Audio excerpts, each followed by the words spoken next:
Hello, welcome to this live stream.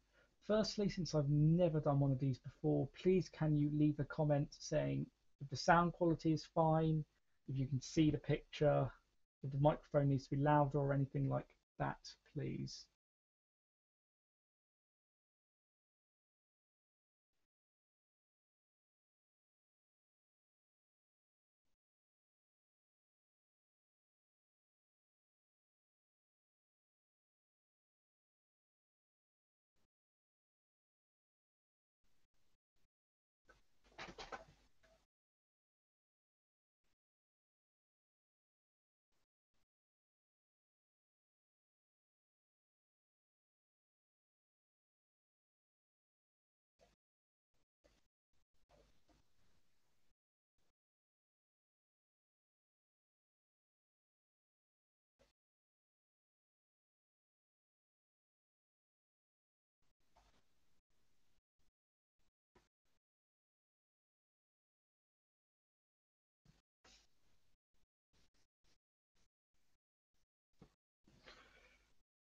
Okay, good.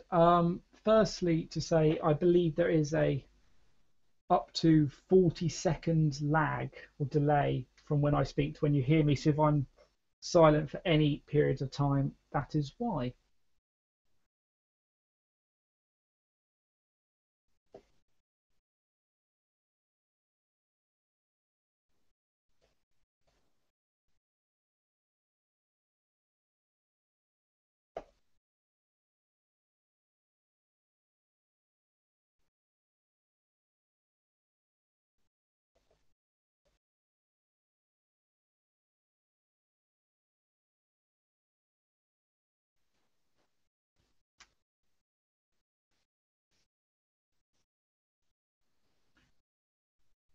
Right. But whenever you ask questions, I'm noting them down to make sure I get all of them answered.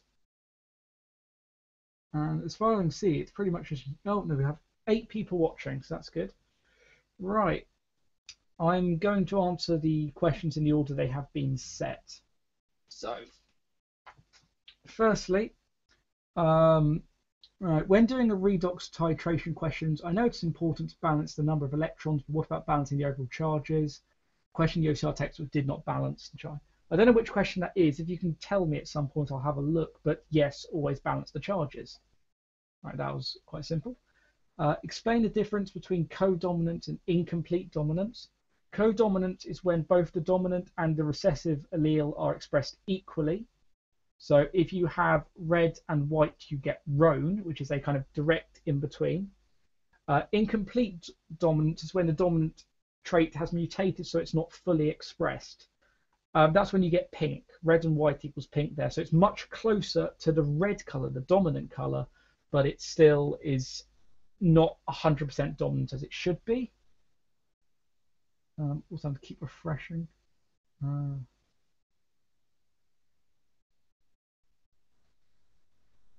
oh, coronary heart.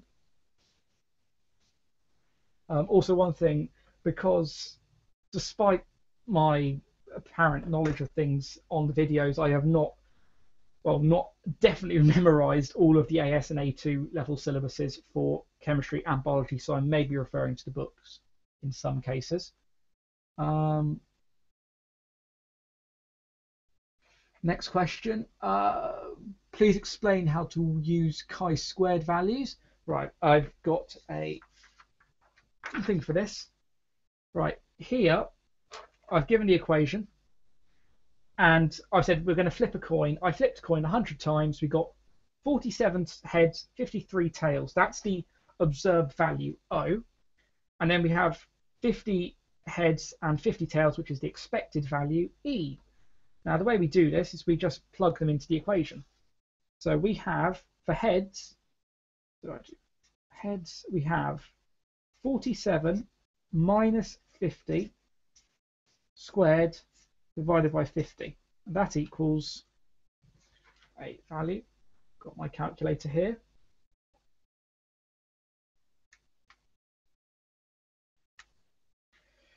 That equals 0.18. Tails, I can tell you it's almost certainly going to equal, well, it will equal the same value. got 53 minus 50 squared over 50, and that equals, yep, 0.18. Now, 0.18 plus 0.18 equals 0.36. So this is our chi-squared value. Now, you've asked how we compare it to the critical value. Oh, actually, there you go. You can see what I've done there. Well, firstly, you actually need to have your table of values because, oh my God, I'm getting tons of questions. Sorry. Because you need to compare it. And I'm sorry for epic edits by Saz that you're doing AS. I will do AS questions as well. I'm just literally doing them in the order I've been asked them. That's only fair. Now, we look at how many degrees of freedom there are, which is important. Now, there are, basically that means number of classes. There are two classes, you can have a head or a tail, so there's 1 degree of freedom. The critical value of 1 degree of freedom is 3.84, which means if the value you get is bigger than 3.84, then this is not down to chance. It is not random. Something is causing it. It's below 0.84, sorry, 3.84. I can't read. Then this means that the fact that we didn't get exactly 50-50 was just chance and randomness. Right, good. Oh my God. James B, you're asking very many questions. Actually, oh God. Right. Explain. I'm going to leave the recessive and dominant epistasis till nearer the end, just purely because of how long that will take. Can we go over a paper? Yeah, we will at one point maybe. How do you get motivated to work? Well, it's very simple how I get motivated to work. It's because I know I have to. For those who don't know, I'm planning on studying biology, and I've got an offer from Imperial for 3 A's. Now, last year, I knew that I wanted to go to Imperial and a top university, so I had to work hard to get my A's. This year, I know that I need 3 A's, so I have to make sure I work hard enough to get that. Otherwise, I'm not getting what I want in life. So that's my motivation to work. Now, what's the secret in getting 4 A's? Well, it's work. Just work absolutely hard. You need to find out what revision technique works for you and then use that. So for me, it's note making. So I make lots of notes and that works for me. Then if that doesn't work for you, mind maps work, or doing PowerPoints or flashcards, do them. And then practice. Just do as many past papers as you can. See what you get wrong. Using the mock scheme carefully, see how they answer the question, see what you get wrong, and then just revise what you get wrong. No point revising what you got right, because you got it right. You'll almost certainly get it right again, unless it was down to luck, but I doubt that. So revise what you get wrong using that same technique. Also use multiple resources. So I use 5 different books. I use the OCR textbook, the OCR revision guide, CGP textbook and revision guide, and the Cambridge textbook. And I use all them to kind of stockpile different ways of wording things. So that's how I got 4 A's anyway. Wait,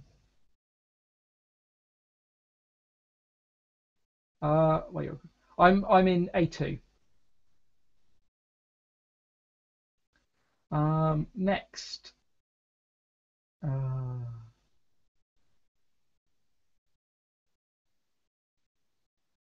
Can I explain how tissue fluid is formed? The answer is yes, I can explain how tissue fluid is formed.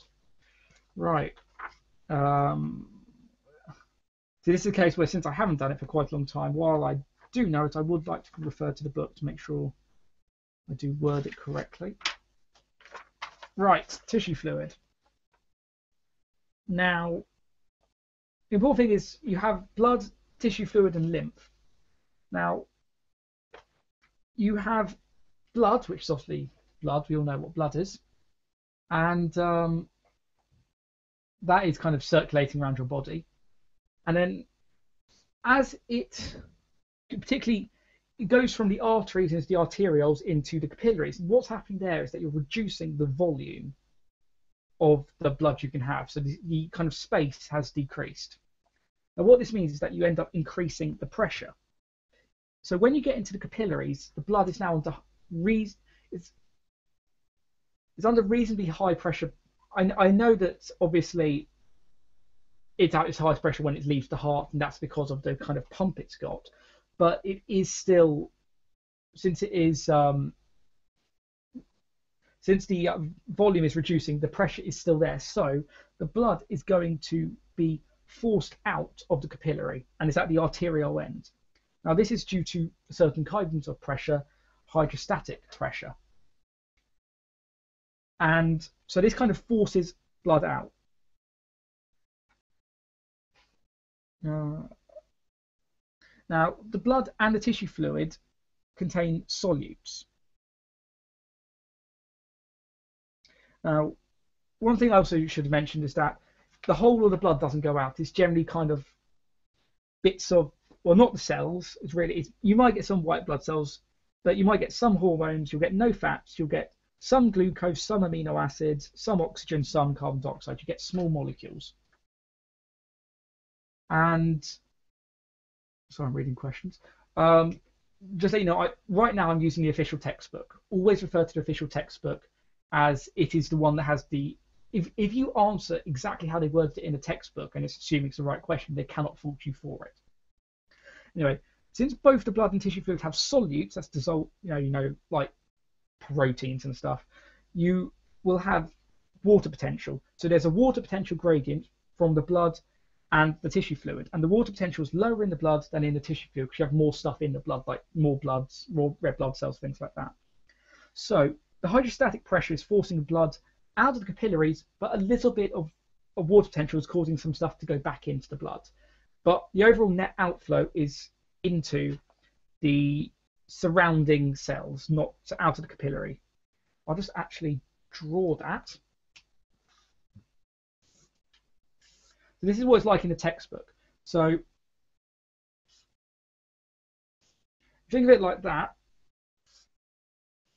So that's the capillary, and you can see it's decreasing in size, and this causes increase of hydrostatic pressure, which causes things to be pushed out into the tissue fluid in the surrounding cells. See, those are some cells. But at the same time, you also have water potential going in because there's going to be minus relative. This is relative, and this is plus. So this is kind of more negative than this one is. Tissue fluid isn't just empty space. It is literally what it is. It's fluid. So if you think of it like blood, tissue fluid is literally just blood that has been pushed out into the surrounding cells and is pretty much missing red blood cells and some other bigger products. Then, so we know that overall the outflow is this way. Now, so that's at the arterial end. At the venial end, now if you look, the diameter is increasing again, so that means the pressure is going to become reduced, which means there's more pressure on this side. You've got that pressure gradient, which means lots of tissue fluid will go back in. That's a little bit first. That's a little bit that goes in. You still also have, because of just the fact of the distance, you have some blood flowing out as well. Some of the arrows a bit confusing, sorry.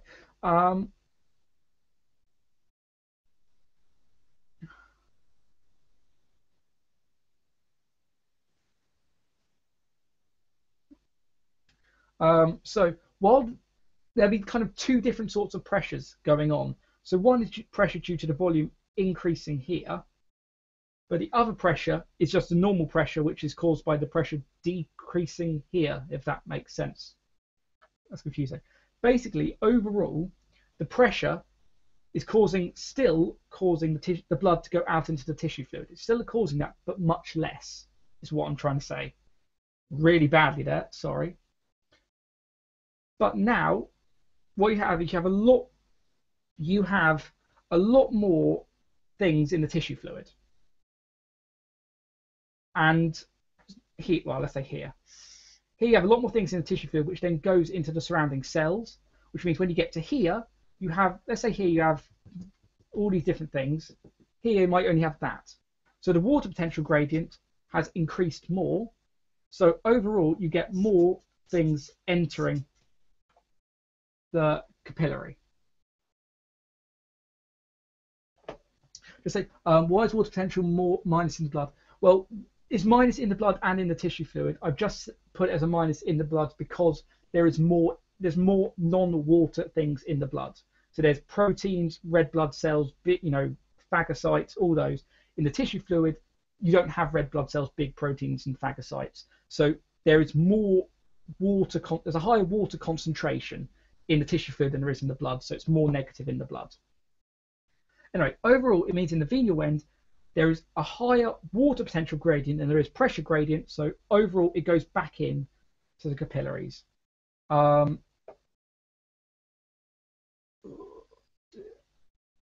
getting a lot of questions. Who asked that question? Right. Epic edits by Saz. Did that make sense? I hope that makes sense. Basically, there's a pressure gradient which causes stuff to be pushed out, and the pressure gradient is higher than the water potential gradient, so overall it's pushed out. At the venial end, the water potential gradient is bigger than the pressure gradient, so it goes back in. That is essentially what it is. Does that make sense before I move on?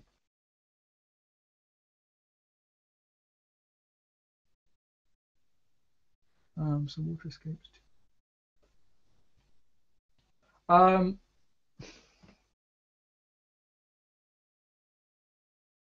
No. Water doesn't escape to the tissue fluid. Water will move by osmosis into the blood. Water doesn't escape.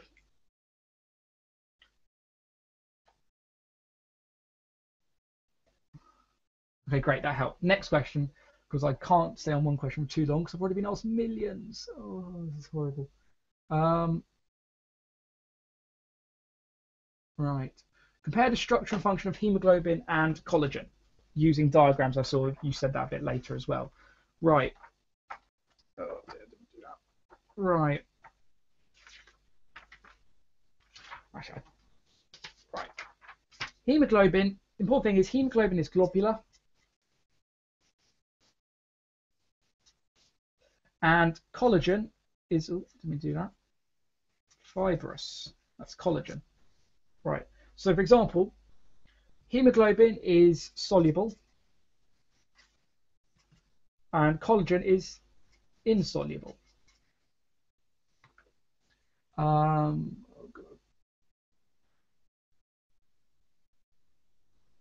Oh, sorry. Can you clarify the different pressures?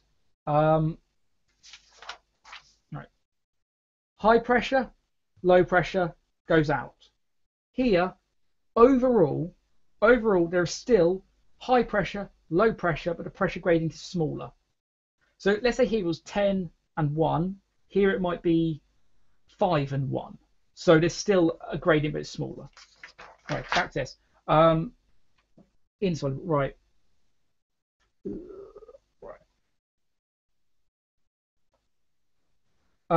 Hemoglobin has many amino acids. Collagen is made up of 35% glycine, which is the most basic amino acid.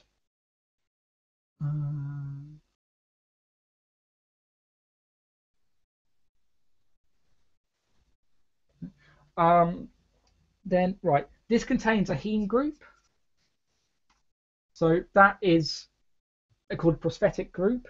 This doesn't, has none. This is alpha helix, and this has beta plated sheets, kind of. Now, I'm not going to actually spend a huge amount of time on this purely because in the last exam, June 2013, the one I did, we were asked to describe the structure of collagen. And so I can promise you, you will not be asked to describe the structure of collagen because it's exactly the same. But the way it is, just in case, it is 3 strands wrapped around each other. Those strands then have cross links. I can't draw the wrapping around, but you can see what it's like. Like that. and this creates what was it called? Microfibrils, and then you get macrofibrils. Is that because these will then all together form cross links with others? I hope that makes sense. But as I say, I'm predicting carbohydrates to come up personally. Don't quote me on that, but I think proteins won't come up. They came up last time. It was quite big, especially a 6-mark question on collagen. So I'd be surprised if that came up again. Right, where are we up? Oh God, I'm so far behind. Done that. Done that. Right, diet and one thing about sorry. I know I said I'll do it in order, but I did see someone earlier. CJ1396 describe how R groups interact to determine the tertiary structure of protein. Since we're on proteins, I might as well do that. Right. Now, general structure of amino acid.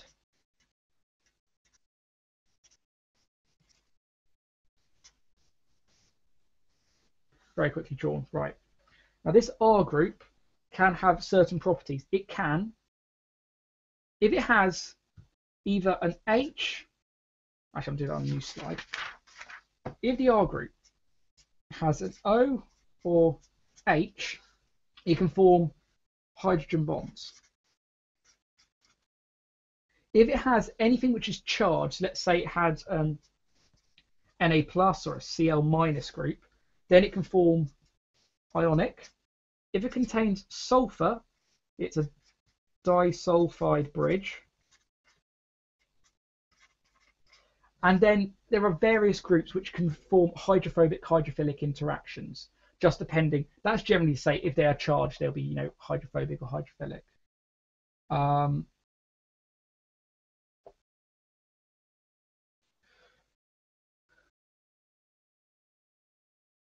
Yes, we are talking about. I do OCR, so this will be about the OCR exam board.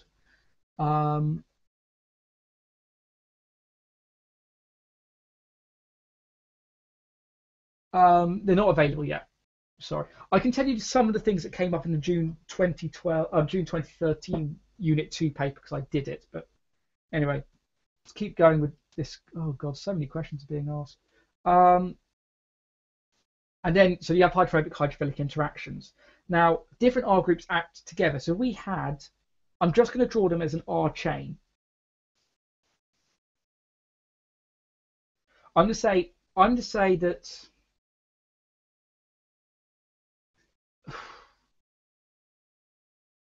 Sorry, that should be a OH group. It really needs to be an OH group, sorry, not just an H, no H. If it's just a pure hydrogen, it won't form hydrogen bonds, sorry, just to mention that. Let's say it's like that. That means you're going to get a shape which looks something like that. That is kind of the shape you're going to get. If you have, you're going to get a shape which looks like that. So as you see, that's a tertiary shape. How it's changed is depending on those different groups. I've just shown it using ionic bonds. So depending on the different types of R groups, you'll get a different configuration. So if I also had, at the back, let's say we had sulfur, Na plus, H, Cl minus, S, you'll then get the two S's linking, Na plus linking, and then, ooh, no, not that, sorry. Those two linking, and then, so that's the kind of shape you get. You'd have the sulfurs linking, the Na and Cl linking, and the two hydrogens on their own. So you can see as the different ones, they interact to look different. I hope that makes sense. Again, just please tell me if there's anything you don't get, but don't do it so fast I'm running out of time. I'm not running out of time. I've got as long as I need, but oh God, I didn't even see that question. Right. Discuss the possible links between diet and coronary heart disease. Right.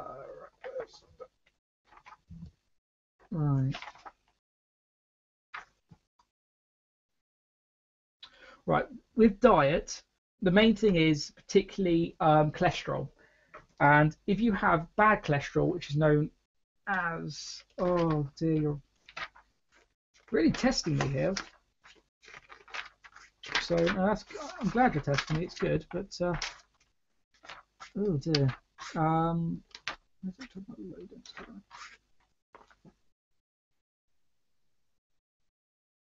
Right. Yeah, I thought so. You have low density lipoproteins. These will carry cholesterol from liver cells where they can be digested and deposit it in arteries.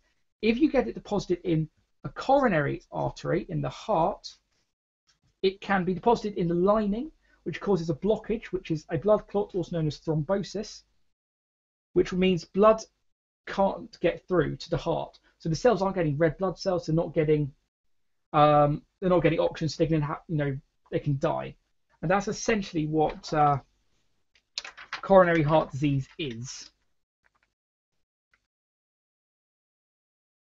And that's because getting these getting these clots is known as atherosclerosis. So that is essentially that. Hope that makes sense. Again, um,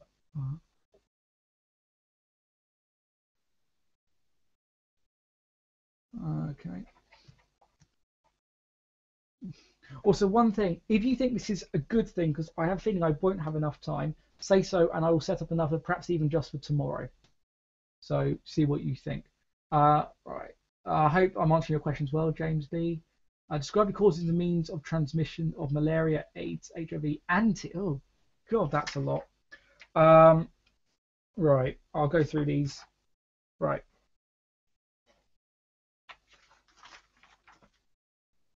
I'll do. Right. TB is a bacteria. I'm going to start with TB. TB is a bacterium called Mycobacterium tuberculosis.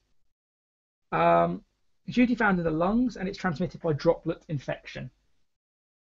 That's essentially the answer. It is so sneezing, coughing, spitting on someone if you really wanted to, laughing, talking, anything where you get that. And this can be increased due to overcrowding, poor ventilation, poor health, poor diet, and homelessness, living and working in cramped conditions. Because you're getting all the in the droplets in the air is much more likely to there's more people, so they can infect more people like that. Um, every day. Oh, I might do a few this holiday, but I'm not doing it every day. That's going to take forever. Well, not I won't take forever, but it's going to tire me out. HIV is caused by the virus, which is the human immunodeficiency virus. It enters the body and remains inactive for quite a while, but eventually it will start attacking and destroying T helper cells, which means that you're going to get another disease and that will kill you. You're never killed by HIV or AIDS, you're killed by diseases that it lets in. And it can be transmitted by exchange of body fluid, blood, unprotected sex, unscreened blood transfusions, unsterilized surgical equipment, sharing needles, accidents such as needle stick, all these different things, basically transfer of bodily fluids.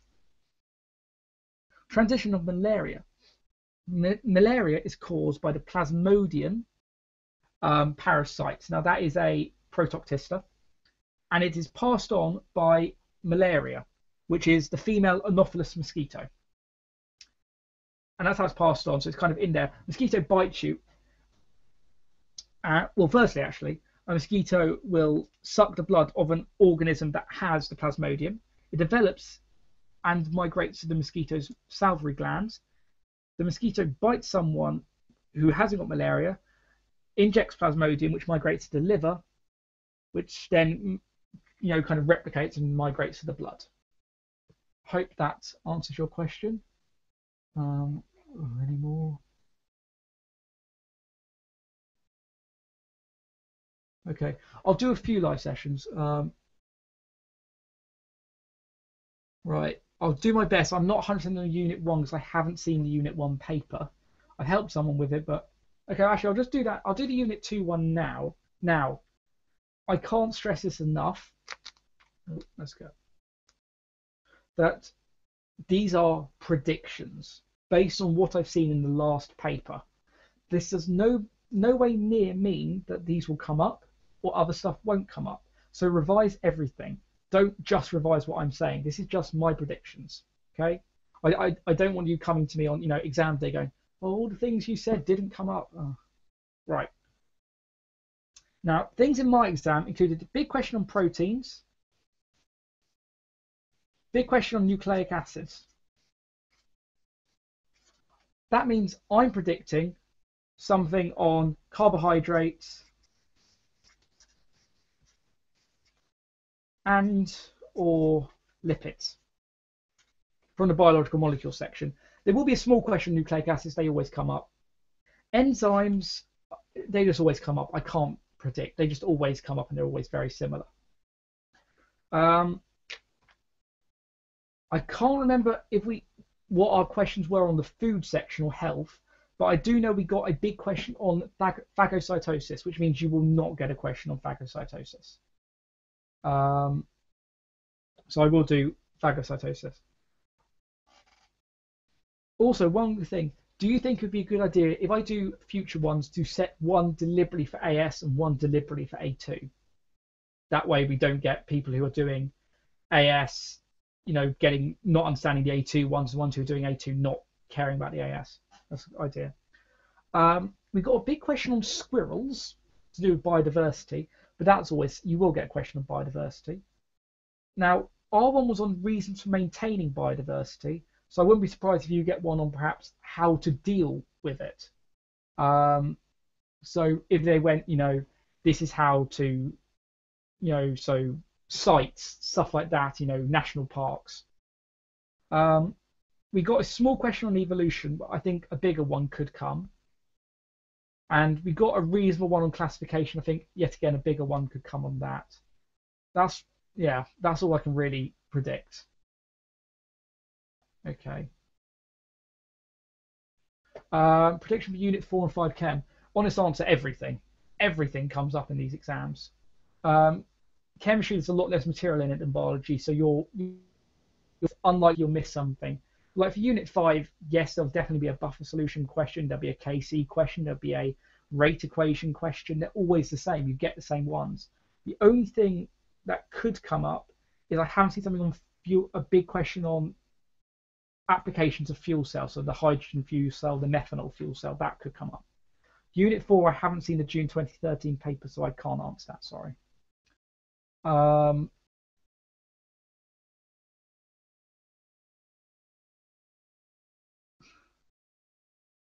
Oh dear. Right. Right. Right, James, just because I have answered quite a few of your questions, I will come back to yours, but I'm going to skip on to someone else's just because it's fair enough that someone else gets them done. Can I do a A2 Hess's law question? If you can find me a question you want me to do from anywhere, I will do it. I can't think of one, so if you can think of one. Can you explain all the gene sequencing?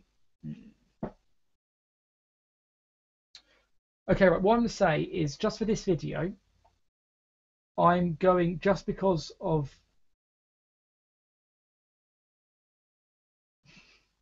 oh dear. I'm seeing rivalry between the AS and the A2 already. What I'm going to do is I will do, for another 15 minutes, AS questions, all the AS questions, and then at 6:30, I'm going to do A2 questions, just for this session, and then I will set up a deliberate AS session. I'll probably do an A2 session tomorrow and an AS session on Monday. That's what I will try and set up. I will set up and tell you, I'll do a video tomorrow. So I'm going to do AS for another 15 minutes, A2 from 6:30 to 7. Does that sound okay? I'm just going to wait till you answer.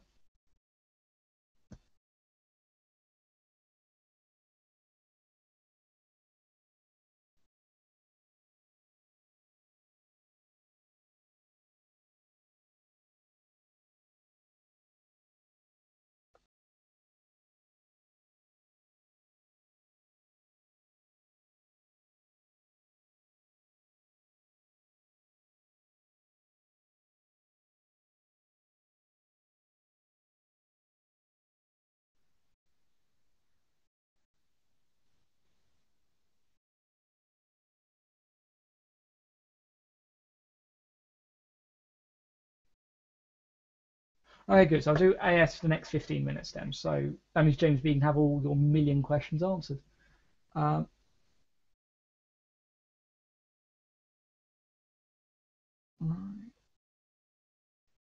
Oh God. Effects of nicotine and carbon monoxide and tobacco smoke on the cardiovascular system with reference to the course of events that lead to atherosclerosis. Oh, I'm gonna leave that one. I'm just doing the quick ones first. Explain the importance of sampling and measuring the biodiversity of a habitat. Um, if you have sampling, it means you get a rough estimate of the diversity and abundance of each of the species living in that environment and whether the ecosystem is healthy or not healthy. Right.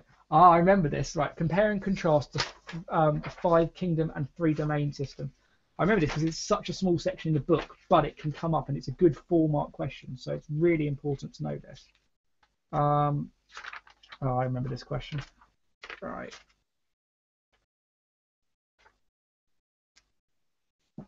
Now, the first way to do it is say the five kingdoms have 5 groups and name them. So you have Animalia, Plantae, Fungi, Protoctista, and Prokaryote. The three domain system has 3 domains. Eukaryote. No, sorry, no, that's wrong. Don't listen to that. It's eubacteria, archaeobacteria, and oh no, I was right. Eukaryote, I was right. Yay.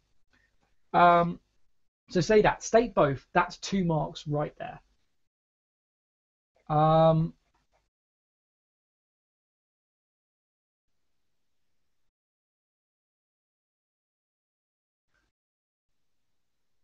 okay, just let you know, yes, I will go through the genetic questions. I promise to do that.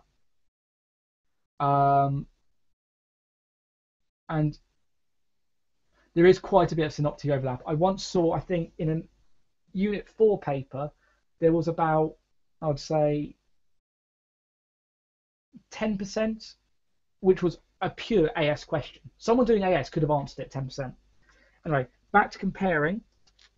Now, some of the differences why we do 3 domains is because there's different cell membrane structures, different enzymes, for example, RNA polymerase, like that.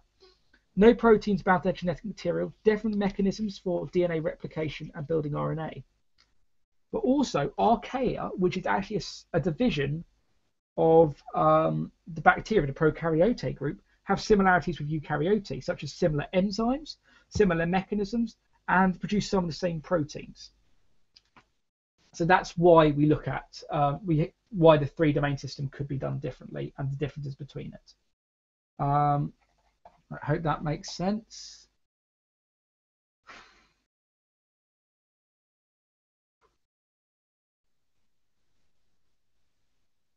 Right. Can we do Hess's law? The honest answer to that is no, because I don't use Hess's law.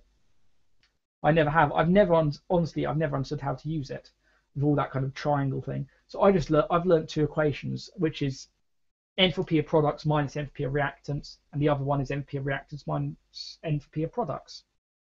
And I can't remember which one is which right now, so sorry.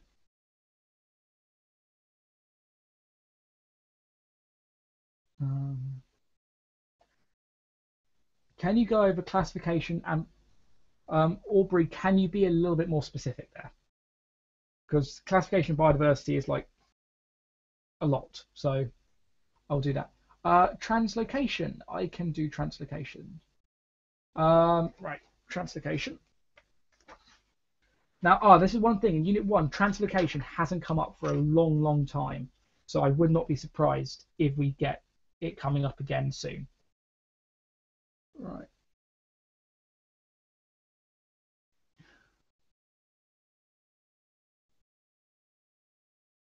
Right.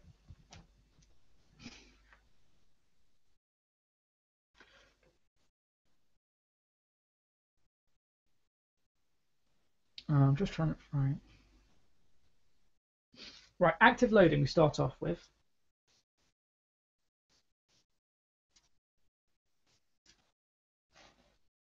Now remember, this is in the phloem, so I'm going to draw this really badly. I know this is literally just an example. This is a sieve tube, and this is a companion cell. It's phloem. Right.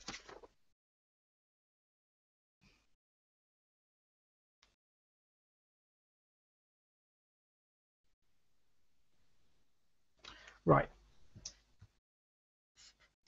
H plus are actively transported out of the cell. They then diffuse back in.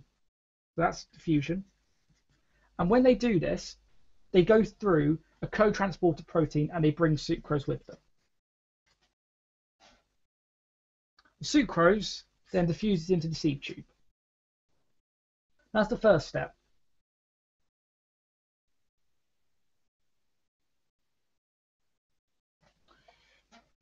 Then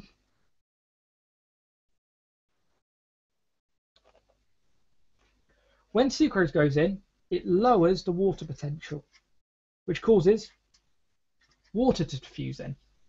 I'm just using letters because I can explain it. So sucrose diffuses in, lowers water potential, water diffuses in. Now, the important thing is that's a bit of a plant. You have another cell down here. There is low pressure down here. So water carrying the sucrose moves down the cell, down its hydrostatic pressure gradient.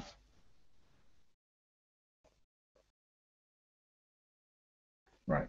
Then there is a lot of sucrose here, not much sucrose in there, so sucrose diffuses into that cell. It then lowers the water potential, so water also diffuses in. Now this is what causes, since water's diffusing in, you're lowering the pressure there, so water diffuses down. That is translocation.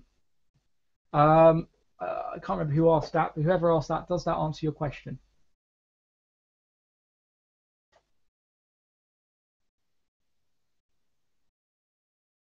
No, well, James B. The hydrogen atoms are actually transported out, then diffuse back in, and yeah, they don't diffuse into the sieve tubes. They stay in the companion cell. And also remember, the companion cells, since it's an active process, have many mitochondria. That's a feature. Who did ask that about translocation?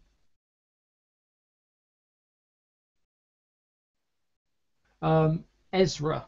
I'm sorry if I say any of your names correctly. I'm deeply sorry. Ezra, did I answer your question satisfactorily? Ah, great. That's a yes. Good. Right. Next, we've got probably time for 2 more questions.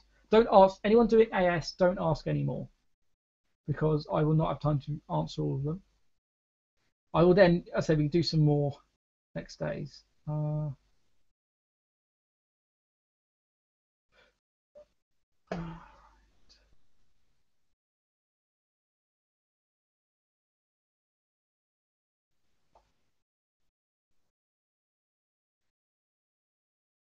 right. Explain the differences between blood, tissue fluid, and lymph. Right. Well, it's quite simple. It's clear.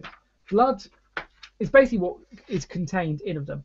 Blood. Right. In the blood, there is all the different types of cells. You've got platelets, red blood cells, white blood cells. In a tissue fluid, you have some small white cells. In the lymph, you have lymphocytes. In the blood, you have hormones, you have all the proteins.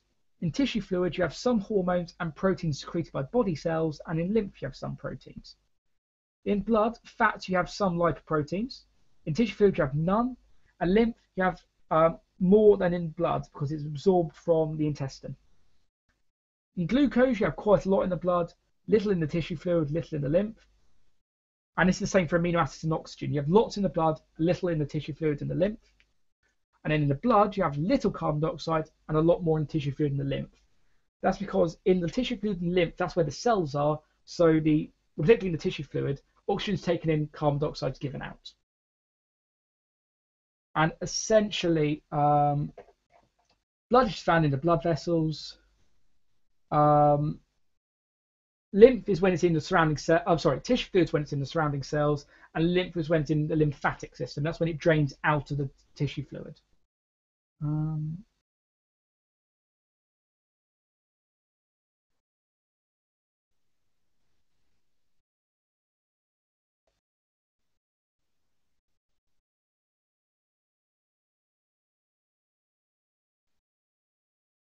Right.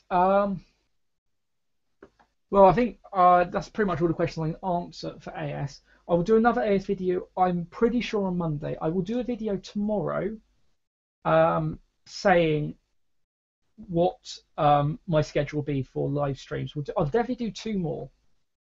I'll see how I feel about doing one tomorrow because just let you know, I know a lot of you are asking for the gene sequencing stuff. I will leave that. I won't answer that today because I'm doing the video on it tomorrow. So watch that video tomorrow, and then in the evening in the session, I will start probably a bit earlier, 5:30. Come and ask me if you don't understand the video. Then I'll make sure I get the video done as early as I can. So watch that.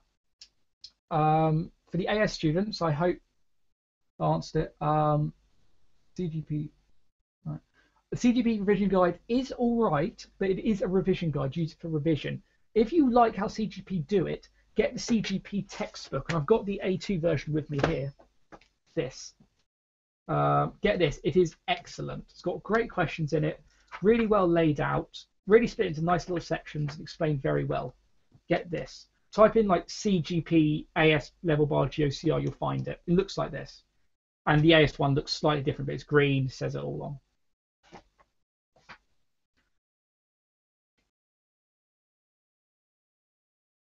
Right. Just let you know, in terms of the video I'm doing tomorrow, it is gene sequencing, it's DNA technology. I've already done my video on genetics, like, epistasis, all the things to do with, drawing the Punnett squares. So if you need any help on that, I'm happy to help now. Over gene 2. Oh, A2 question. Coat color of mice is controlled by two genes. Gene 1 is controlled by the. Okay. I'm more than happy to answer that question. One thing. It needs to say if it's dominantly or recessively epistatic. I can't answer the question unless it's dominantly or recessively epistatic. So can you find out if it's that before I answer it? And don't worry, the gene sequencing is pretty annoying.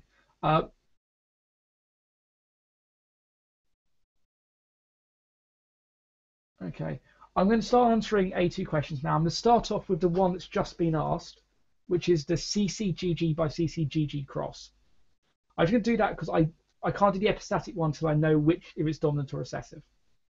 So the F2 generation, you've got CCGG by CCGG. Firstly, get the alleles. Now the alleles are C, G, C, I'm going to say CG, C, G, and C, G. That's because of all the possible combinations. You can have that C with that G. You can get that twice, obviously. You can have that C with that G. You can have that G with that C, and that C with that G. So these are the four alleles. That's always what you need to separate them out to first. And then you get it in a four huge Punnett square. Ugh.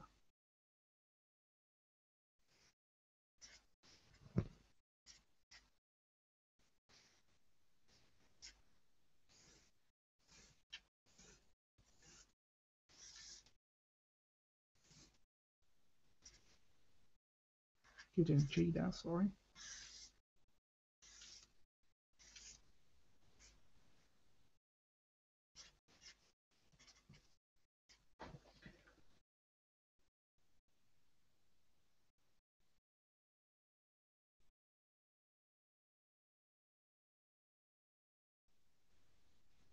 Pair. Oh god.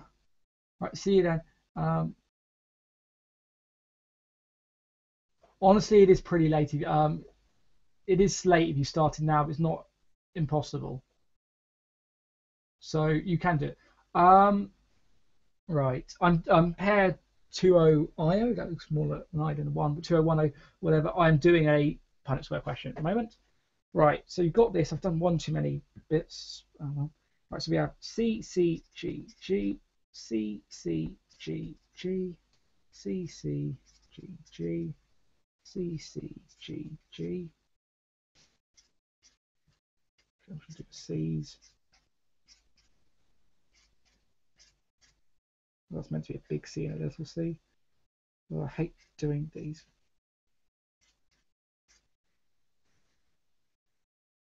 Now the G's. GG.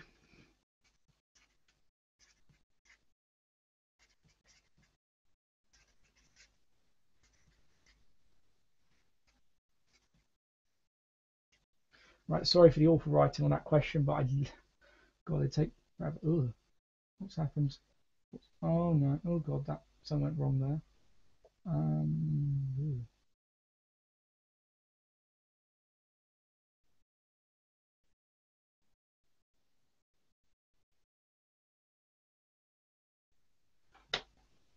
um, okay.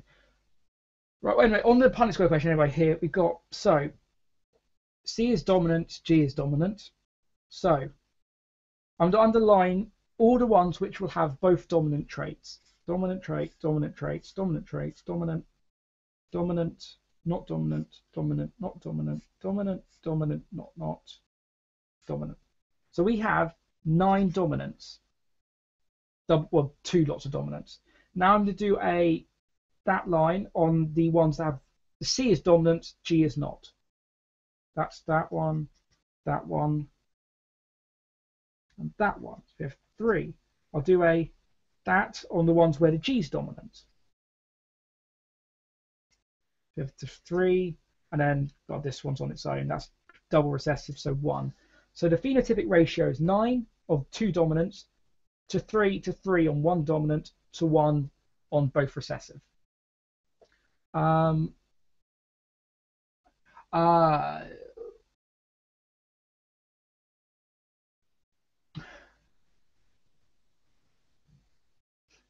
Oh, that's annoying. 3 of you just asked me to do something I cannot do. Really annoyingly, and I'm sorry for that. I haven't learnt module 4 yet. We haven't finished it in school or even started it. We've just finished module 3. So I don't know the material for module 4 yet. So that's why the videos won't be out for a while. So I'm sorry about that.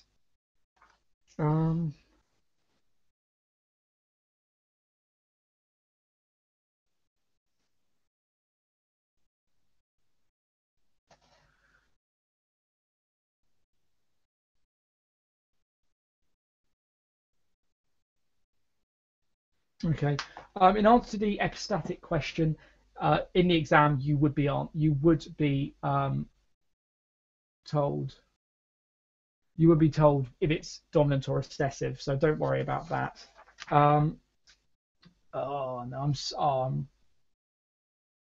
I'm really sorry I don't know the module 4 yet. I promise you that the second I do, I will be doing a video on it. So you'll just have to leave it a little bit, I'm afraid. But that exam isn't for quite a while, over 2 months, so you'll have plenty of time to revise it. Yeah, sorry about that. But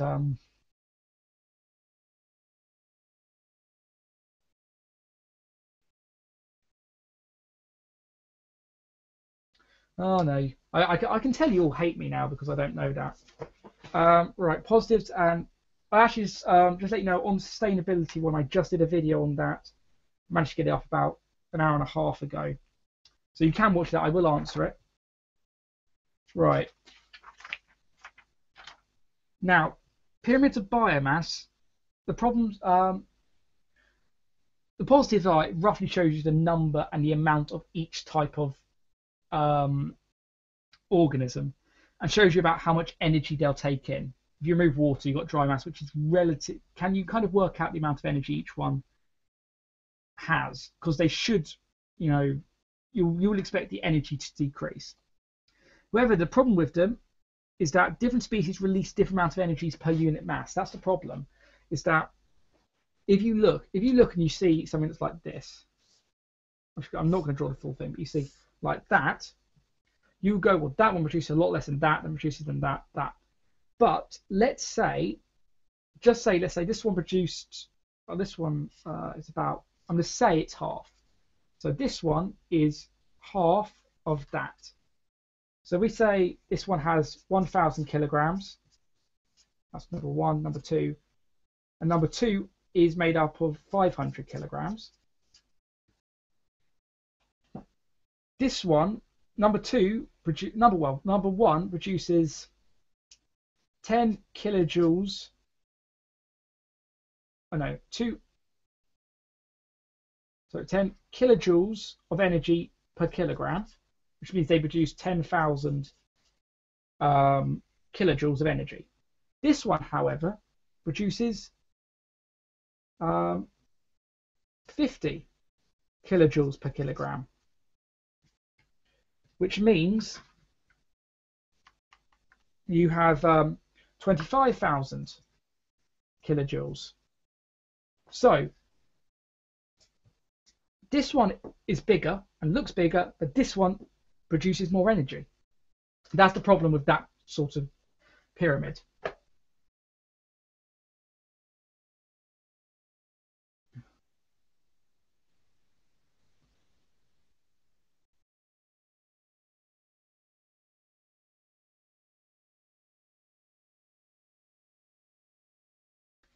Okay. Yet again, guys, with the questions, I'm starting from the bottom and I will work up. The problems with the pyramid of energy. The energy. Oh, I keep dropping. Sorry. Pyramid of energy shows this because it shows the amount of energy at each level. The problem with it is that they only take a snapshot of an ecosystem. So the energy taken in is only at one point, and ecosystems change. You never have, let's say the number of organisms in ecosystems is that. You never have that. It's always, and that's even just a kind of generalized model. They're generally kind of like that, except without kind of the curves. You get the idea, perhaps more like that. So that's why it only shows a snapshot. So it only shows it, let's say, that point, not in the whole time scale. So that's where the problems are. I hope that answers your question. Dihybrid and right. Dihybrid is when you have two genes which just are two genes. Epistatic means there is one affects the other. So dihybrid means the two genes have equal control. Just like if you have a normal, brown and blue eye question, that is when you have just one gene. This is just testing for two genes. So the two genes, what are the chances of each of the organism having both dominance in that genes? The two genes have no effect on each other. Epistatic is when they have an effect. So gene A has to be turned on before gene B can be. And they will make it very clear in the exam if it is epistatic or dihybrid and if it's dominant or recessive. They have to. Okay.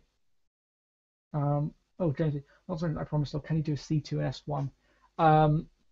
I'd really rather not go into maths. I can do maths, and I'm reasonably all right at it, but I'd rather not go into maths because I'm not as good as explaining as I am with biology and chemistry. And there are many better people than me. Go to Exam Solutions. They are 1,000 times better than I am. Right. Module 4. I bet Module 4 is a good module, actually. Can you go over the nervous system? Again, can you be a bit more specific? Because the nervous system is reasonably big. If there's some specific points you need to go over, can you do that? The CGP, I have checked it. Actually, I'll see what the answer is.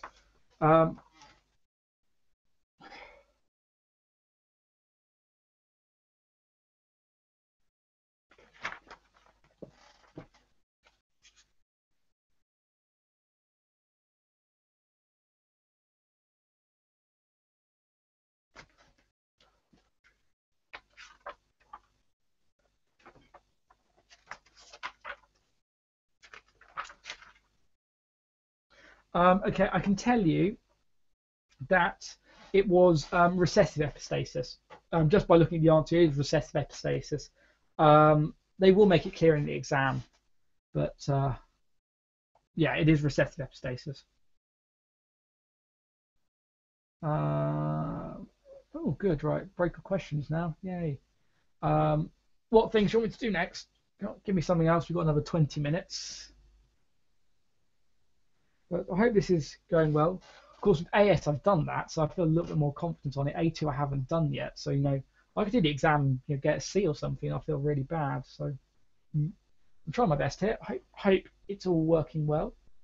Also, if I'm not mistaken, this video will be put up on YouTube afterwards. I don't know how live streams work exactly, but it means that you should be able to watch it again if you want to hear anything again. Also, I just realised I didn't have my microphone down on me all the time. I hope I'm going to uni. I've got a place to study biological sciences at Imperial, which is my top choice. Yay.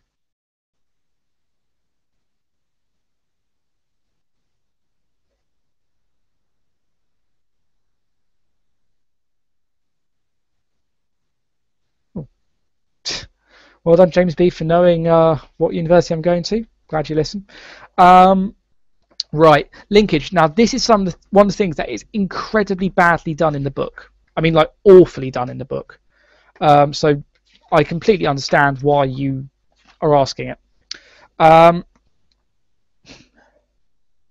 Right, the best way to explain it is this.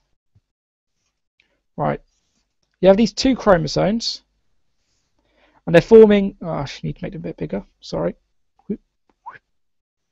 There's the chiasmata, and we have three genes: C, B, and A on that chromosome. Oh, BA. I've done that wrong. Ugh. Sorry. BA. There you go. That's it. Sorry, got confused there.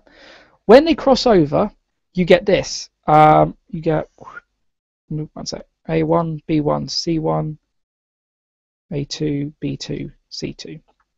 You get these two chromosomes. You get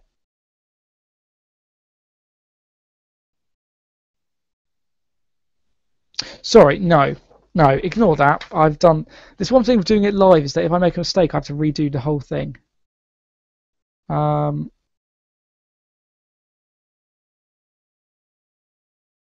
Oh, sorry, am I too loud now? Oh, stick by that then. If that's the volume's better. Right. Probably 5:30 on Monday. Anyway, sorry. Let me start the linkage again. That was badly done. And then, where's my red pen? Oh, that's gone forever, isn't it? Oh well. And you have chromosome. And then when afterwards you get this, you get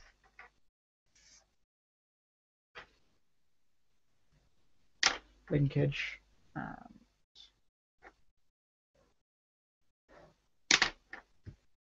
Right. Now let's say here you have right B1C1, B1C1, A1, and you have A2, B2, C2, which means here you've got B2, C2, A2.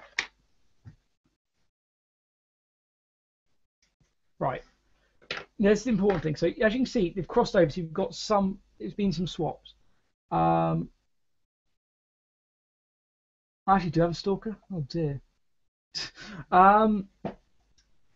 What happens is here, B2 and C2 are linked because they've been inherited by the same chromosome. That's what linkage basically means. It is two or more genes that are located on the same chromosome.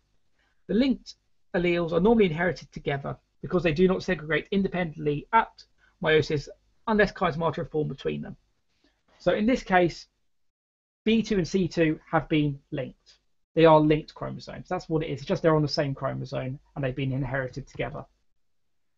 And sex linkage is the exact same that happens on the sex chromosomes. I admit, even though it is clearly been listening with James, thanks for actually answering for me. It saves a bit of time. Anyway, that's what linkage is. Does that make sense? Who did ask that? George Lilly. Did that make sense, George Lilly? Is that your name down this route? Yeah, did. And Glitter Girly 123. Did that make sense for both of you?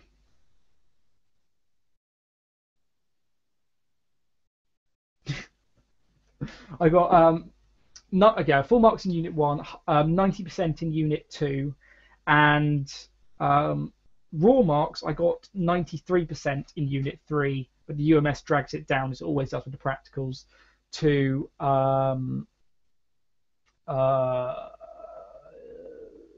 something about 80, 83, I think, 82, 83.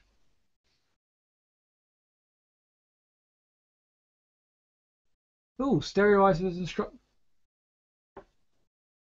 oh, yeah. Oh, yeah, I got 4 A's. Yeah, right. Some chemistry, nice. So structural and stereoisomers. So that technically is, I think, AS. I will do it. Right. A structural isomer. The definition: structural isomer is a molecule that has the same molecular formula but a different structural formula. So here we have. I'm going to write it out in structural form.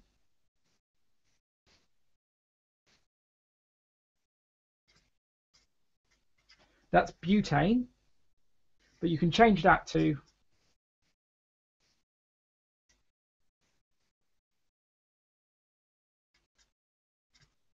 which will look like if we do it in, we have that, or you can have, which is methylpentane. So those are structural isomers. Stereoisomers are molecules that have the same structural formula but a different arrangement in space. And the best way to do that is have an alkene.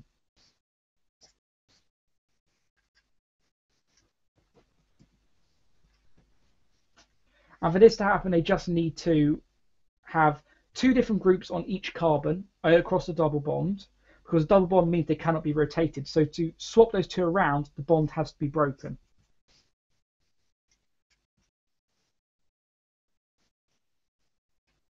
So those are stereoisomers because they have the same structural formula. If you look at it, it would still be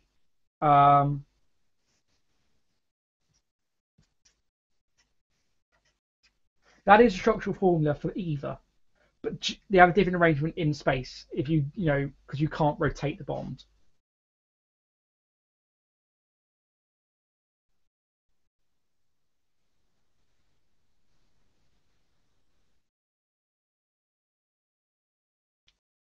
Oh, I got beaten by Glitter Girly in Unit 2. Well done. What type of revision did I do? I made a god load of notes, literally hundreds of pages. Then did practice. I've got, particularly for A2, if you look online, there are question packs. You can get literally hundreds of pages of questions from the old spec as well. Do every single one. Make sure you pay attention to the mark scheme to see where you're losing marks. Then revise the things you got wrong.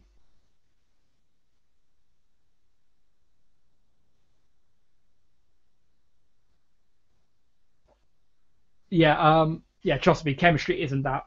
I've personally found chemistry easy. Well, relatively, especially AS. AS I found easy. A2 is a little bit harder, but I think there are things in biology, and my chemistry teacher actually agrees, that are a lot harder than the things in chemistry. Personally.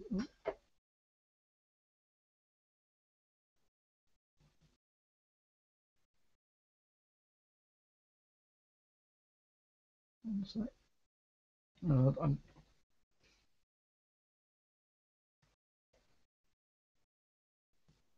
any more questions?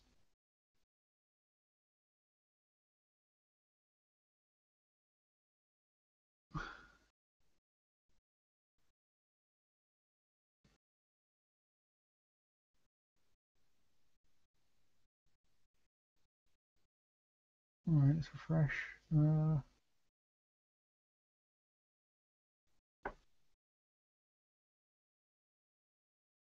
Right, radical substitution. Oh god. Yes, I can.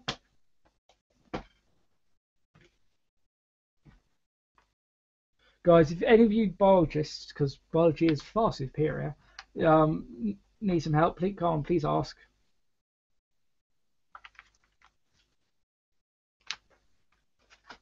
Right. You just need to know the stages for radical substitution. So, I'm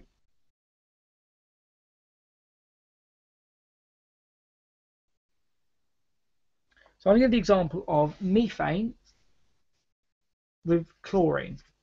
Oh, nope, done that wrong already. Ignore that. Which becomes Oop,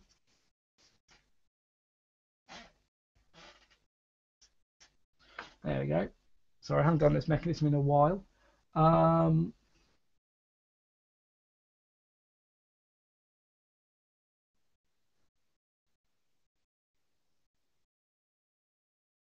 I will just finish this question, but yeah, I'm gonna do AS. Um, right. No, I will just finish this question. Don't worry. Um, and then we'll do some more biology A2 because we've got plenty. Yeah, I've got. I can stay on a little bit longer if I need to. Right. So the first step is, now this is initiation. Cl2 becomes 2Cl radicals, and I believe that is under ultraviolet light. And this is by homolytic fission, so the bond breaks equally with one electron from the pair going to each.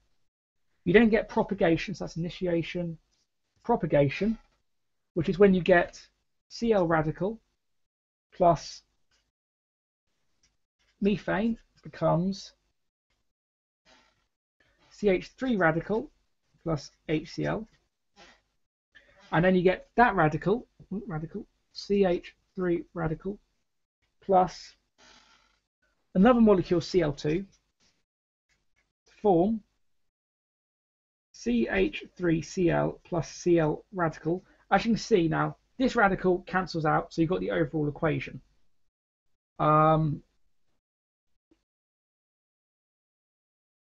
Heterolytic means that you get, when the bond breaks, both the electron pair goes straight to the one atom. I should get a whiteboard actually. I have actually considered it. Um, okay.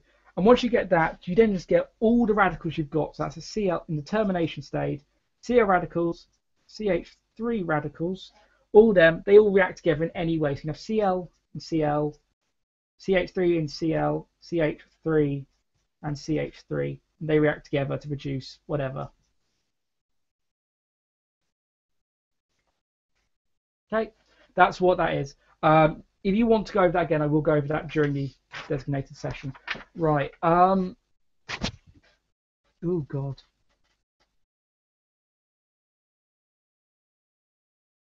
Right. Georgia Lee, genetic engineering. Come back tomorrow if you need to do that. Because as I said, I'm doing a video on it tomorrow. So if you still don't understand it after my video, I will go over that tomorrow. And right, I'm going to say no more questions now. Please don't ask any more. Oh wow. Right. Hmm. I will. Right. I'm going to go through as whichever ones I can. So where are we?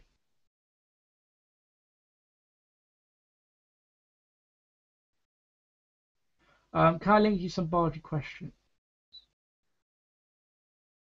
Would it be worth going through the old spec exam questions? Yes, it would if you want to. Can I link some A2 biology questions?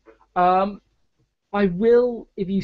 I will tomorrow in the video I do, which explains what I'll be doing in terms of um, these different videos, the live streams.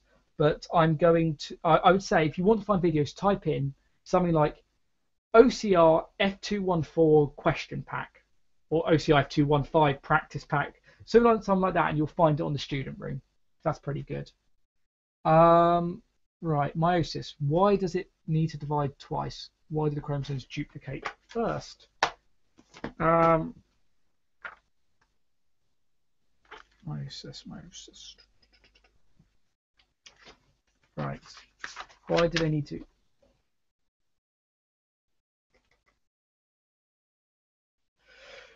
Well, one of the reasons, useful reasons, so you get genetic diversity. If they all just split in half, you're going to have the exact same genetic information in all animals.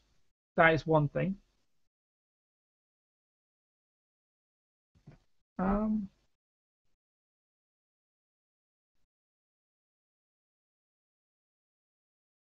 hmm. Good question. Why doesn't it just? Well, I think one of the big reasons is so you get that genetic diversity. Oh no, Axel's on. Oh, great. Hello, Axel. King of the Potatoes, in case any of you, I'm sure all of you know who he is because he's posting annoying comments on all my videos. He's a guy from school. Feel free to be mean to him. He's annoying. Um, right. But yeah, it's why they just it's to get that kind of genetic diversity in. I think that's the reason. I am going to have a little look online. Uh,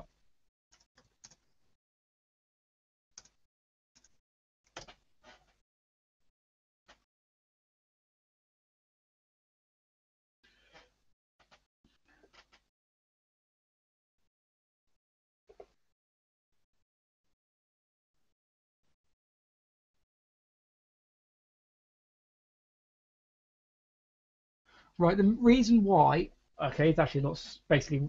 It's so one splits the genetic material in two. Um,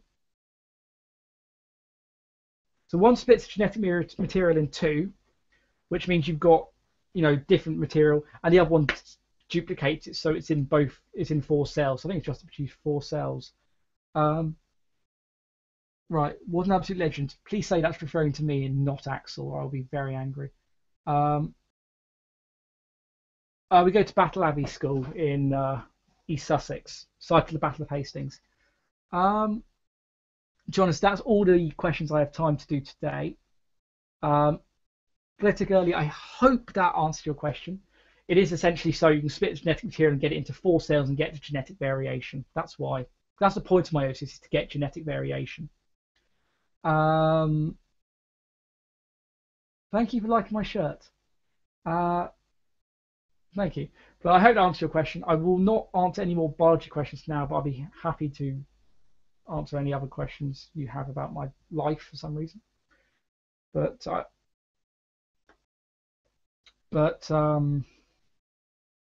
no, we do not go to Eton. We definitely do not go to Eton. Um, but yeah, I will be answering questions tomorrow. Any A2 ones. Firstly, look at the video on DNA. I will post as early as I can tomorrow because I need to do it tomorrow, and I see if that helps. And then I'm going to start a little bit earlier tomorrow, 5:30. Unless do you actually, what time's good for you guys to start tomorrow? Would you want it earlier, later?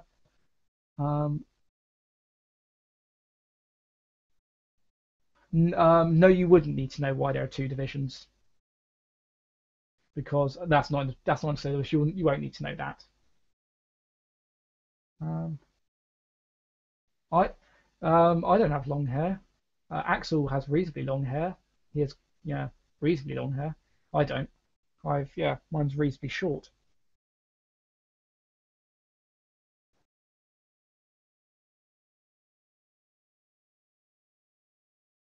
All day. Oh God. No, because I need to do my videos and I need to revise for myself as well.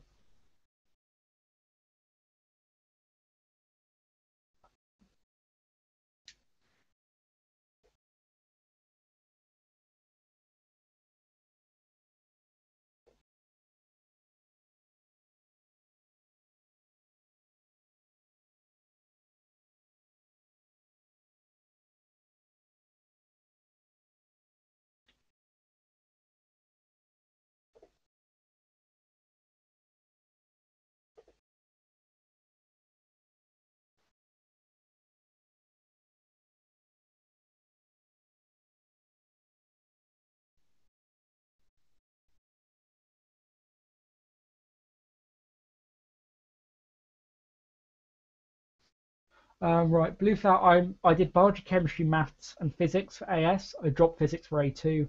I want to study biology in the future.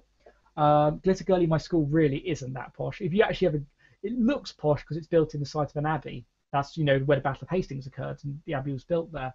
But we really aren't posh there. It's surprising since we are a private school, but we aren't posh, and or very few people are. We always have a few, but a lot of teachers come in from Satels going, well, it's there. We're not as posh as they expect, so we're not posh. Don't worry. We're very normal. Well, not normal people, but we're kind of average. We're not.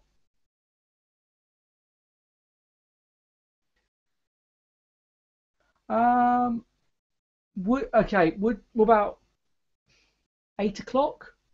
Would that be all right? So start at 8.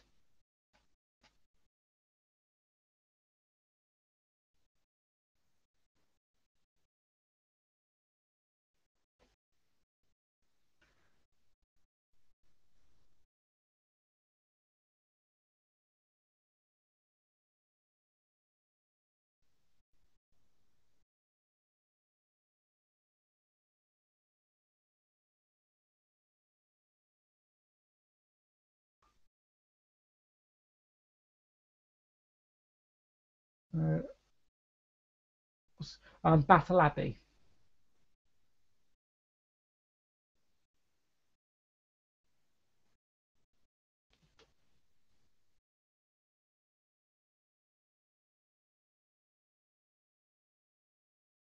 As long as I just want to know what time is best for you.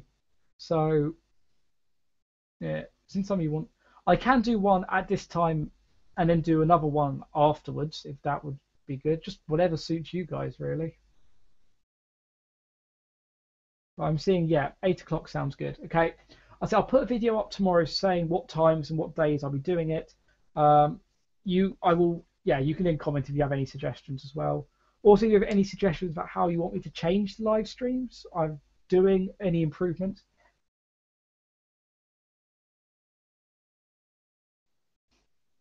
Don't worry, I do get my revision done. I'm a very morning person, so I work in the mornings. I did actually post this on the student room. I did to get more people, but yeah, if you guys can get more people, that'd be great. But let's crash the internet. Oh God, no, let's not crash the internet. Because also I have a feeling if like I end up getting thousands of people watching, I will end up crashing my brain as well. But it's been a reasonable number. I've had always consistently between 10 and 15. That's not bad. Even though I've got, yeah, out of my 770 subscribers, still not a huge amount, but still, it's good. Just let you know, guys, my target for this channel is by the end of the exams to have 1,000 subscribers and 100,000 views. So let's try and get that. How many hours do I revise? I do about 3 to 4 hours revision a day. I do, yeah.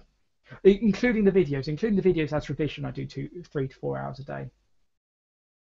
Because I'm trying to get every video done I can over the Easter holiday. I will have all of A2 chemistry done, all of A2 biology done apart from module 4. All of AS biology has already been done, and I'm not going to do any more AS chemistry videos because I just don't have the time to get them done. I've done most of Unit 2 there. Um, can we ever see my face? No. No one ever gets to see my face.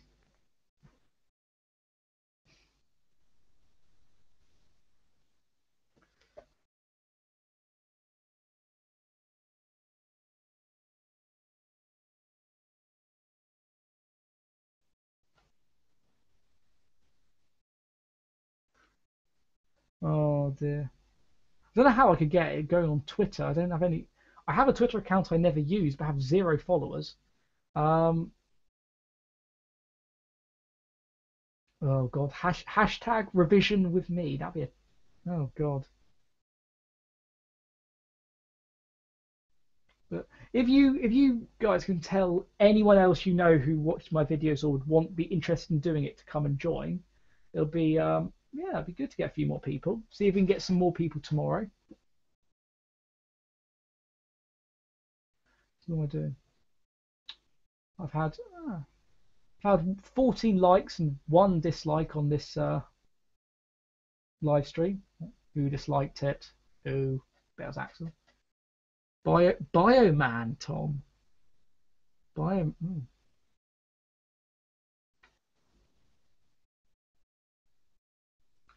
But why do you want to see my face anyway? There's nothing particularly amazing about my face.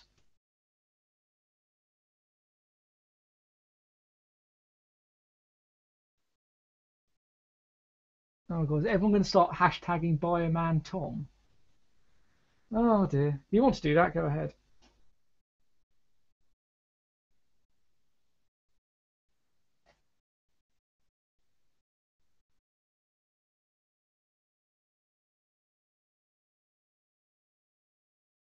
You're all going to cry at the lack of my face. Wow.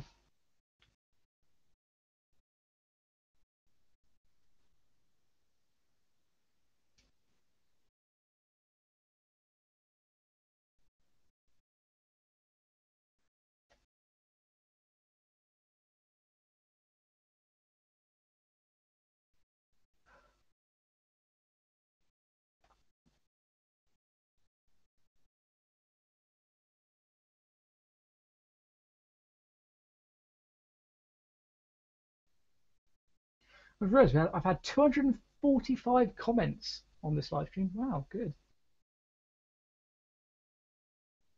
Uh,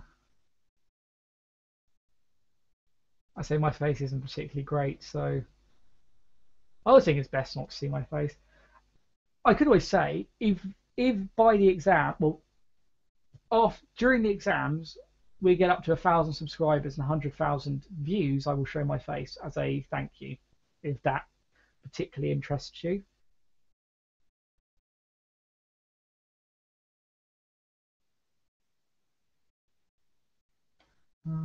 Oh, someone's flags. I have two half sisters and one half brother, but they're much older than me, and I don't talk to them hugely amount. But I've got no brothers or sisters, pure ones.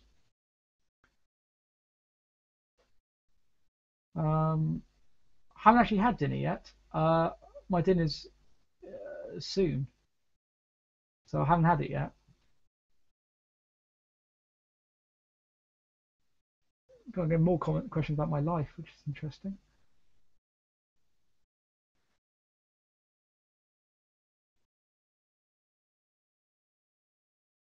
How many views do I have? I can tell you actually. Because YouTube always lags behind what it actually shows you my views are and what I actually have. So I currently have 798 subscribers, and I have 47,000 views.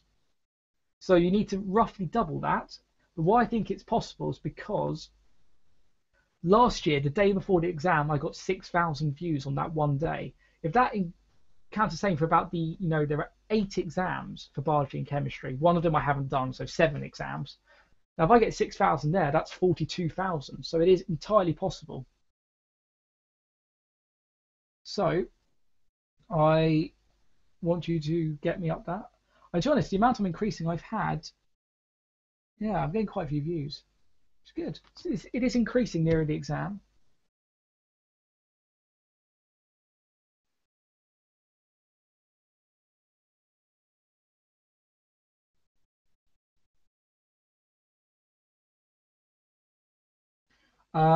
Right. In terms of revision, just do past papers. Get as many past papers as you can. University Imperial, and I've been accepted there. What laptop do you have? Well, I actually have 2 laptops because one got broken and we thought it wouldn't work, so I got a new one. The new one got broken, so we tried the old one again, and the old one works, and then the newer one works as well. So I've got none of them particularly good. They're average laptops. I've got a Samsung. It says R730 on it, so that one. This laptop I'm using now is my kind of just my general one because it's quite good quality, except for gaming, which it is rubbish on. And I have another laptop which is a Zoo Storm, which I use for all my video editing because it's better for gaming, got better kind of graphics and processing. So I use that one for all my videos.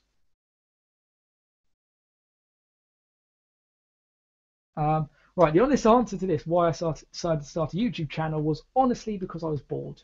That's the honest answer. I was bored and I wanted to make a YouTube channel in general. And I honestly actually had to go at trying to do gaming first. I tried to make a gaming video, realizing I couldn't actually afford the software or have any of the software. And I literally thought to myself, what is a thing I'm good at? I went biology. So I made a video. I made I think 3 videos on one day and put them on the student room, and people said they were quite good. So I continued doing them and haven't stopped since. And yeah, so that's how I started a YouTube channel because I was bored and couldn't afford gaming video software. Because because because the reason why what was I actually I forgot what I was going to say. Oh yeah, because as all of you know, the equipment I use here is really basic. I have Audacity for sound recording, Windows Movie Maker, my printer for scanning the things in, a pen, some paper, and for this I'm using a webcam sellotape to a camera stand. Um, uh, yes, you can email me your revision notes. I applied for Oxford, Imperial, Bristol, Exeter, and UCL. I got offers from all of them apart from Oxford, which I was rejected for without interview. Luckily, Imperial was actually my first choice, not Oxford. Um, uh, Chemistry A revision tips: practice, just practice. If it's Unit 1 or Unit 5, that's just practice. Unit 4 and Unit 2 is just copy out all those kind of, mechanisms and the reaction pathways as many times as you can. Can you see my desk? Yes, you can. It's incredible. It's actually tidy, right, relatively, but oh, so that that is kind of my desk. It's quite hard because the way I'm looking at it on is kind of inverted. But there you go. That is my desk. And this is my. Oh God, I can't see. That is my heap of papers, which is what I revise from and have been revising from there. Oh, oh, and that's my laptop, which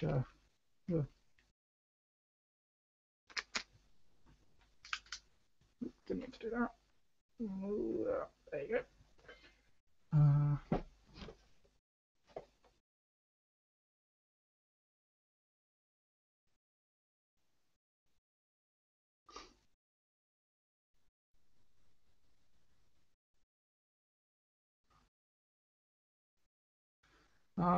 Hey, awesome. I've seen you've got quite a few from the student room.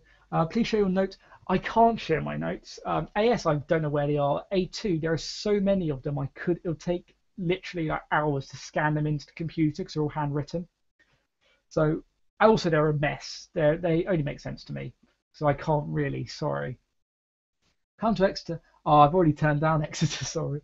Exeter was also not for biology. It's for evolutionary biology. But no, Imperial's the right place for me.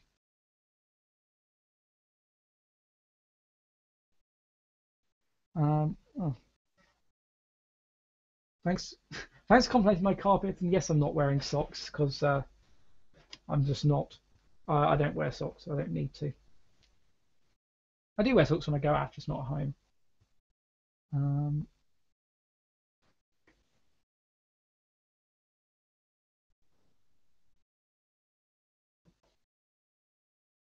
how many hours do I revise a day? 3 to 4 maximum. I don't do as much as most people do because I always find for me it's kind of quality, not quantity. So I can get it done reasonably quickly, but I don't do it based on time. I do it on how much I need to get done. So I'll set myself a goal. So I'll say today I want to revise all of genetics, and I will revise, and I will not stop working till I've revised genetics. Did I just show my face? Oh, I really hope I didn't. Oh, if I just showed my face, I'm incredibly angry about that. But there you go, you see my face.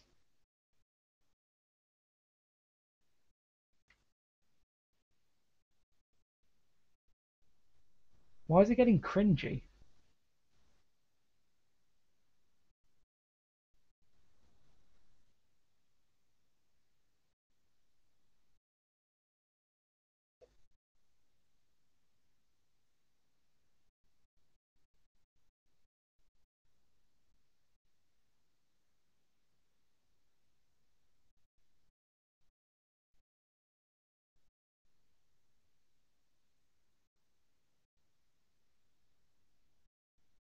I need 3A scan to Imperial. I don't use the old spec papers, but I use the old spec. I've got these pack of questions which include the old spec questions, so I use them. Um, not buying my notes. How can we thank you? You you do thanking me. That is oh god, stop looking for me. I'm not a, there you go. Oh, yeah, no, you won't be able to see me. Um, yeah, you don't need just the word thank you is fair enough, and just do your best in the exams and try and do well. It'll be. I just want this to be worth it, really. So if you guys all get good grades and get the grades you want and need, then I'm happy. Can you revise PDF and past papers if you don't know the content? No. If you do not know the content, you will not be able to do the papers at all. So you have to know the content relatively well. The papers are for showing you what you don't know. Okay, fair enough.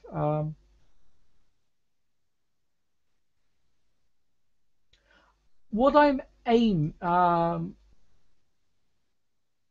right, I'm aiming for two A stars and an A. Honestly, I think A star in maths and biology with an A in chemistry because I'm not amazing at chemistry. Not as good at. I'm definitely not as good at chemistry as I am at biology and maths. And plus, I've kind of ruined the practical exams. Haven't done well. I've ruined one of the practical exams for chemistry. Biology though, I would like an A star in maths. I'm Maths is probably the easiest one for me to go an A star in because it's relatively easy compared to the others because it is just practice. So that's what I'm aiming for. If I get it, I don't know.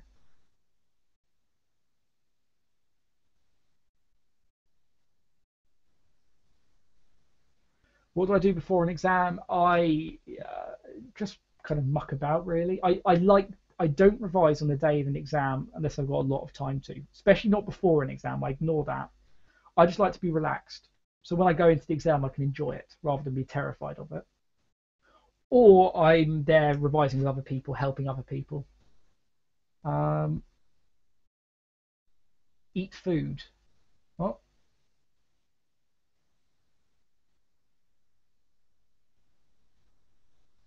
Um, okay, eat food. Fair enough. Um, Last year I think two or three did. It depends. I mean, since my school's quite small, I mean this year we have five people in the A2 biology class, and yeah, it'd be interesting to see what we get though. I don't know. I can't say.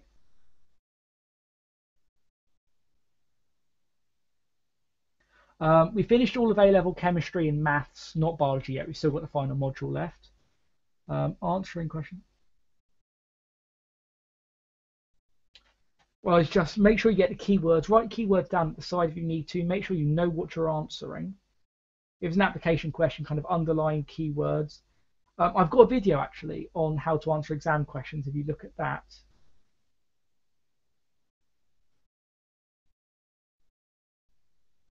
What's my favorite? No, I like the Big Bang Theory actually, but it's not. No, it's not one of my favorite.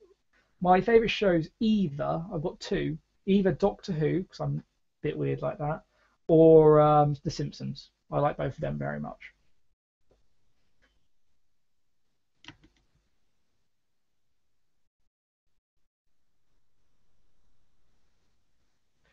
Well, to be fair, my school is very small. There's 250 in the whole school.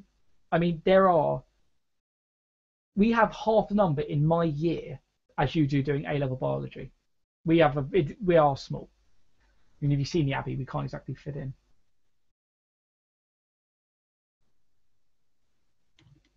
Well, try and get one. The thing is, you need to remember that to get an A star, you need 90% in the A2 units. So yeah, you're gonna have to really work hard next year and make sure you know it. All my A2 videos will be done for next year, so you can use them. But just work really hard.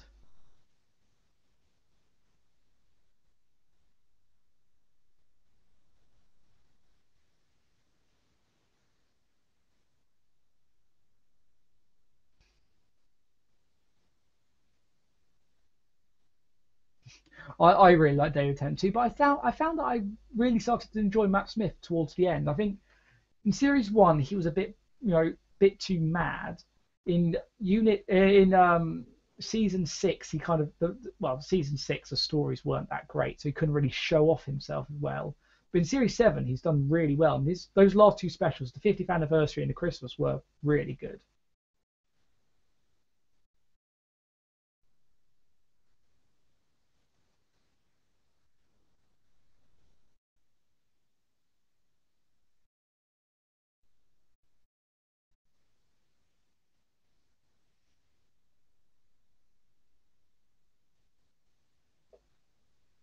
Oh, you're in year 13. Oh, sorry. Then, whoops. Of course you are. I don't know why I thought you weren't. Um, well, then just work really hard this year.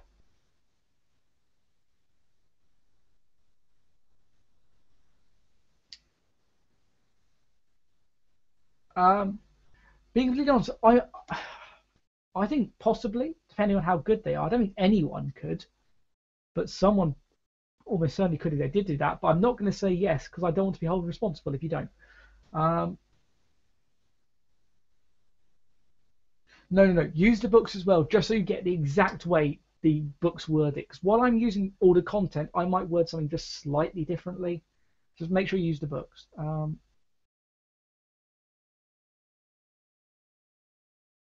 Right, see, I can do more. Do you mean on the channel? Because if so, I will. Over the next half term, I will do past papers. I'm not going to do any more AS ones, but I will do some A2 ones. So,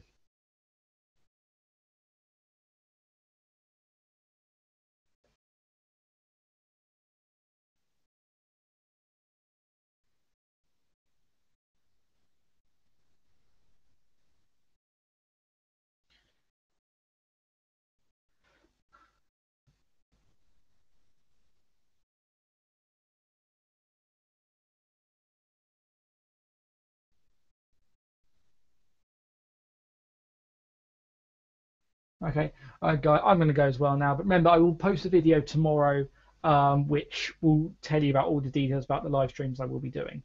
So I'm going to go now. Thank you for watching. It's been actually quite fun. I hope you all kind of got stuff from it. I mean, I've had a good number of viewers. So thank you for watching, and I hope you enjoyed it. And I'll just wait till you all commented, and then I will go.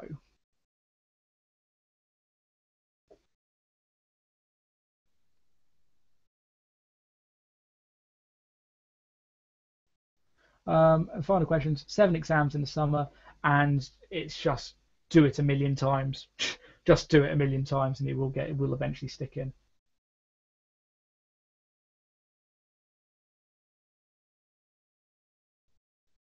Anyway, I will see you, A2 students. I'll see you tomorrow at 8 o'clock. I'll be doing that video, and actually, I might do one at 5:30 and one at 8, just so I kind of get it in a few times, and then AS, I will see you on Monday.